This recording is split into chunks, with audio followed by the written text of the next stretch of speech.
जो dumping yard की जो महापंचायत हो रही है, क्या कहेंगे और क्या निष्कर्ष लिखा है? अभी तक पहले भी एक पंचायत हो चुकी है।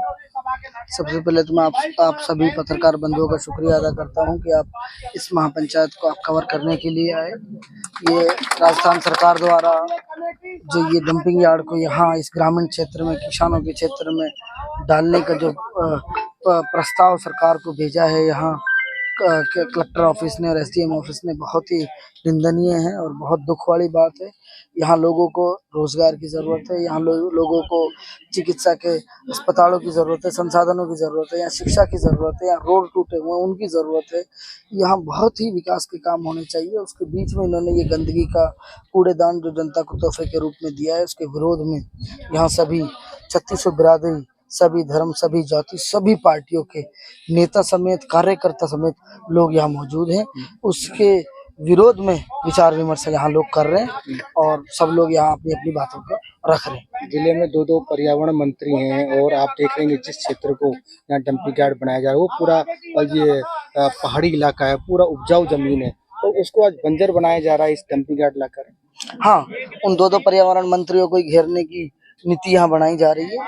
उन्हीं के लिए कोर कमेटी का गठन आज होगा और उन सारे पर्यावरण के मंत्रियों को, चाहे सीएम हो, चाहे कोई कलेक्टर हो, उन सबको इस पंचायत के माध्यम से और इस धरने के विरोध प्रदर्शन के माध्यम से सबको घेरा जाएगा, सबको वो दिया जाएगा, ज्ञापन दिया जाएगा, सबके सामने इसका विरोध दर्ज कराया जाएगा और किसी भी हालत में सभी भाई, सभी लोग एकजुट होकर क्षेत्रवासी इस धरने को रुकवाने का, इसको डंपिंग यार्ड को रुकवाने का काम करेंगे।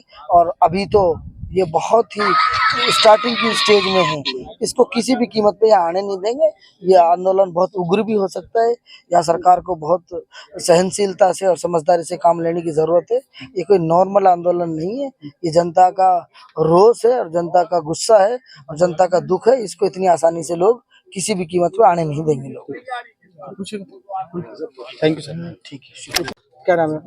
जीतराम चौधरी, बार प्रेसिडेंट तिजारा जी, क्या कहेंगे जिस तरह से आपके क्षेत्र में डंपिंग यार्ड बनाया जा रहा है? मैं आप लोगों के सहयोग से जनता के बाबत ये कहना चाहूँगा कि हम जिस जगह पे, और हमारा जो सरकार के द्वारा वन विभाग की जमीन थी, जिस प्रकार से इन्होंने हजारों बीघा जमीन सरिस्का से लाकर उनको दे दी, चलो कोई नहीं, वो हमें खास ऐतराज नहीं, मगर शेष जो वातावरण के लिए, शुद्ध पानी के लिए हमारे पास बची हुई जमीन है, यहाँ पर डंपिंग यार्ड अगर आ गया तो यहाँ की जनता को पीने की और फसल की विशेष बीमारियों का घर बन जाएगा। हर जगह सरकारी विभाग में लिखा जाता है कि अपने अपने सामान की स्वयं रक्षा करें, अपनी गंदगी, अपनी बुराई को स्वयं संभाले।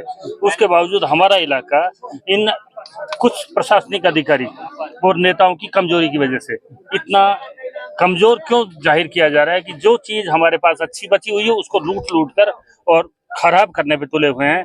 इस बाबत हमारा पूरा विरोध है। बार की तरफ से भी इसके वर्क सस्पेंड है, जारी करेंगे और जनता के लिए, जनता की सुरक्षा के लिए जो भी हमें पहले तो निवेदन करके मनाने की कोशिश करेंगे, नहीं मानते तो फिर हमें उग्र रूप से अपने इलाके की जनता का बचाव के लिए हमें कदम उठाना पड़ेगा। यही आप लोगों से निवेदन है कि आप सरकार तक हमारी बात पहुंचाएं और हमारी मांग पूरी करें। सुनने में आया कितना बीघा डंपिंग यार्ड के लिए जमीन? ये सरकार के पास जो पहुंचा है 82 बीघा खुल्लावास के एरिया में डंपिंग यार्ड के लिए जगह बताई गई है, जिसमें पूरे जिला कैपिटल यानी कि भिवाड़ी, मुंडावर, टकुगड़ा, पूरा जो कचरा है उसके लिए हमारा जो वन विभाग का क्षेत्र है उसको यहाँ अलॉट करके उनके नाम करने की कोशिश की जा रही है। क्या वो जमीन सरकारी है या फिर? सरकारी जमीन है, ये बात सही है, मगर सरकारी जमीन वो हमारी सुविधाओं के लिए सरकार ने हमें दी हुई है। उसके बावजूद हमसे सब सुविधाओं की चीजें क्यों छीनी जा रही है, जबकि हम एनसीआर में हैं। आज के दिन तिजारा विधानसभा राजस्थान के बजाय पूरे देश का सबसे ज्यादा रेवेन्यू यानी कि राजस्व वसूल करके दे रही है। उसके बावजूद हमें एनसीआर की हमारे इलाके को कोई सुविधाएं नहीं मिल रही है। ना यहाँ पे हॉस्पिटल है, ना कोई कॉलेज है, ना यूनिवर्सिटी है। शिक्षा से संबंधित हम बिल्कुल पिछड़े हुए हैं। हमारे एरिया की सज्जन और ऐसा लोगों के साथ मखौल उड़ाया जा रहा है, हमारी सज्जनता का खिलवाड़ बनाया जा रहा है। इस बात का हम विरोध कर रहे हैं। जैसा आपने यहाँ पर 40 गांवों को इकट्ठा किया है, यहाँ पर मीटिंग रखी है, लेकिन उसके बावजूद भी कोई कार्रवाई नहीं होती है, तो आप क्या करेंगे? ये 40 गांव की मीटिंग स्वयं खुद जागृत होकर रखी गई है, सभी लोगों के सहयोग से। किसी एक ने नहीं रखी है, ना सिर्फ खुल्लाबाज का रोल है। ये पूरी तहसील के आसपास, जो हमारे तहसील तिजारा के आसपास के 40-50 गांव हैं, आसपास के एरिया के सभी लोग एकत्रित हुए हैं और सरकार से प्रार्थना है कि हमारी मांगों की पूर्ति करे, अन्यथा फिर हमें दूसरे रूप में भी उनसे मुकाबला करना पड़ेगा, तो हम मुकाबला भी करेंगे। और इससे पहले भी मेरा गांव खलीलपुरी है, पुरानी ग्राम पंचायत हमारी हसनपुर माफी रही हुई है। पहले औद्योगिक क्षेत्र जो भिवाड़ी है वो हमारे खलीलपुरी के क्षेत्र के लिए अलॉट और यहाँ की भूमि को आवाप करने के बाबत कार्रवाई चालू हुई थी, और मेरे गांव के उस दौरान सरपंच थे, उनके ऐतराज के द्वारा वो कार्रवाई इंडस्ट्रियल एरिया के लिए जो एक्वायर कर रहे थे जमीन यहाँ के एरिया की, वो रोकी गई थी और वो भिवाड़ी क्षेत्र में दी गई थी। तो भिवाड़ी का या बाहर का कोई भी कचरा हम यहाँ बिल्कुल बर्दाश्त नहीं करेंगे, चाहे जो भी हमें मुकाबला करना पड़े, हम अपने इलाके की रक्षा और सुरक्षा करें। महापंचायत आप लोग रखिए, लेकिन आप 40 गांव बता रहे हैं, लेकिन आदमी तो आपको बहुत कम करना पड़े। ये सच है कि आदमी कुछ कम आए हैं, मगर फिर भी सभी की एकता है और हम सभी एक साथ इस बात का विरोध भी कर रहे हैं कि यहाँ डंपिंग यार्ड नहीं खुलने देंगे।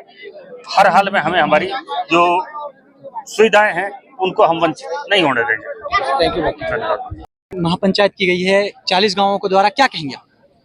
ऐसा है, ये महापंचायत हुई है और इस महापंचायत में ये बहुत दुखदाई बात है कि जो यहाँ कचरे को, कूड़े को, गंद को पटका जा रहा है। यहाँ हमारे इंसान रहते हैं, लोग रहते हैं, मासूम बच्चे रहते हैं और हमारी यहाँ जनरेशन रहती है, हमारे यहाँ ग्रामीण रहते हैं, किसान रहते हैं और हरगिज इस चीज को हम सक्सेसफुल नहीं होने देंगे। ये निर्णय लिया है कि 2 दिन के अंदर अंदर हमारी कोर कमेटी तैयार होगी और इसी सप्ताह में हम जो है एक बड़ा आंदोलन की रूपरेखा तैयार करेंगे और जिसको लेकर हम तिजारा एसडीएम कार्यालय पर घेराव करेंगे और चाहे किसी भी हद तक हमारे ग्रामीणों को जाना पड़े, हर हद को पार करने के लिए हम तैयार हैं, लेकिन यहाँ ये जंपिंग यार्ड नहीं रहे। देखिए सर, आपने कहा कि डंपिंग यार्ड नहीं रहना चाहिए, लेकिन आज जिस तरह की मीटिंग यहाँ पे रखी गई, यहाँ के नेताओं के द्वारा किया गया, अगर सरकार इस चीज को आगे के लिए नहीं करती तो आगे तक किस तरह का विरोध प्रदर्शन किया आगे जाएगा? प्रदर्शन करने की रूपरेखाएं समय समय पर तैयार होती रहेंगी। जो रूपरेखाएं जिस तरीके से सरकार इस चीज को रोक सकेगी उस हद तक पार होंगी।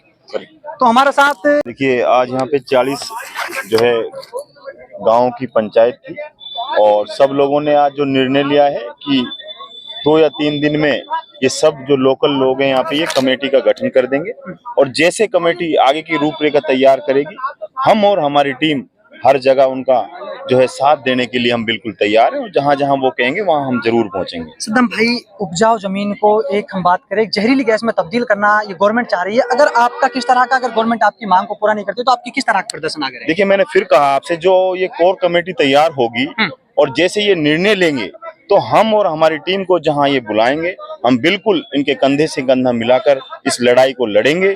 और जो ये डंपिंग यार्ड यहाँ फुल्लाबास में प्रस्तावित है और मुझे विश्वास है कि ये बिल्कुल निरस्त होगा और हम इसके बिल्कुल खिलाफ हैं। देखो, उनको पता है तो ये जनता पता लगा देगी, अगर पता होगा नहीं पता होगा, अब कमेटी जो बात करेगी उनसे फिर जनता के साथ में बात करेंगे ना कि लोकतंत्र है, हमें अपनी बात कहने का हक है और हमारे अधिकारों की रक्षा करने का हमें राइट है, तो हम अपने अधिकारों के लिए लड़ाई लड़ेंगे। उनको बता दिया, समाचार के माध्यम से पता चल रहा है, न्यूज़पेपर के माध्यम से, आपके माध्यम से उनको पता चल रहा है कि हमने गलत कर दिया, इसको खत्म करना पड़ेगा।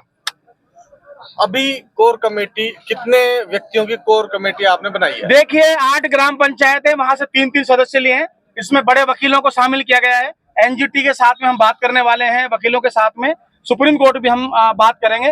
तो सभी गांवों से प्रमुख लोग, प्रमुख जो वर्तमान सरपंच, पूर्व सरपंच, पंच जो भी हैं, उन जो जनप्रतिनिधि लोग हैं, उन सब से इनकी कमेटी, कोर कमेटी गठन 2 दिन के अंदर किया जाएगा, जो विधानसभा के विधायक महोदय से, सांसद साहब से, मंत्री साहब से बात करेगी। ये डेलीगेशन कब तक मिलके आएगा और फिर पंचायत को अगले सप्ताह में सारी प्रक्रियाएं अपना ली जाएगी और उससे अगला सप्ताह, अगर ये बात या तो इस सप्ताह में खत्म हो जाएगी जो कल से चालू है, नहीं अगले सप्ताह से क्रांति होगी। ट्रैक्टरों के साथ में तिजारा में कूच करेंगे, हजारों ट्रैक्टरों के साथ में। और कोई खुले मन से सार्वजनिक घोषणा होगी, किसी भी कीमत पे श्वास की एक श्वास और खून की अंतिम बूंद रहेगी, तब तक ये यार्ड नहीं सहेंगे, नहीं सहेंगे, नहीं सहेंगे। सरपंच साहब संचालन कर रहे थे आप, तो पूरी जो पंचायत का सफल आयोजन हुआ, इसके पीछे क्या किन लोगों का योगदान था और सभी को क्या कहना चाहेंगे? अभी वकील साहब ने बताया, हमारे जो ग्राम पंचायत फुल्लावास है उसके जो आसपास की जो 8-10 ग्राम पंचायत हैं उनमें सभी का बराबर सहयोग है और बाहर से भी मुंडावर से, किशनगढ़ से, तिजारा, भिवाड़ी सभी हमारे इस एक ज्वाजम पे सारे प्रतिनिधि मौजूद थे। तो हम सबको साथ लेकर के इस डंपिंग यार्ड की लड़ाई को लड़ेंगे। हाँ, सवाल पूछो, कोई पूछो।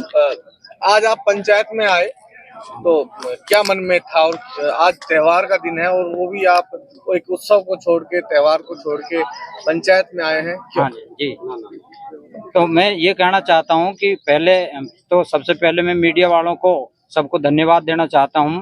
पहले 20 तारीख को एक फुलाबास गांव में एक मीटिंग का आयोजन किया गया था, जिसमें 27 तारीख को ग्राम पंचायत जाट मालियर में एक मीटिंग का आयोजन किया कि भाई हर गांव पंचायत से 10-20 जो मुख्य चुनिंदा व्यक्ति हैं वो आएंगे और एक कोर कमेटी का गठन करेंगे और उसके बाद में हम कलेक्टर महोदय से और एमपी साहब से और जो यहाँ के जो लोकल विधायक हैं उनसे मिलेंगे। और अगर हमारी बात नहीं मानी गई ये डंपिंग यार्ड के खिलाफ, तो हम एक जन आंदोलन करेंगे और किसी भी कीमत पर, जैसा कि वकील साहब ने बताया कि यहाँ किसी भी कीमत पर, चाहे हमारे एक एक खून का कतरा यहाँ पे गिरे तो भी हम यहाँ पे डंपिंग यार्ड नहीं बनने देंगे। यही मैं यहाँ से कहना चाहता हूँ।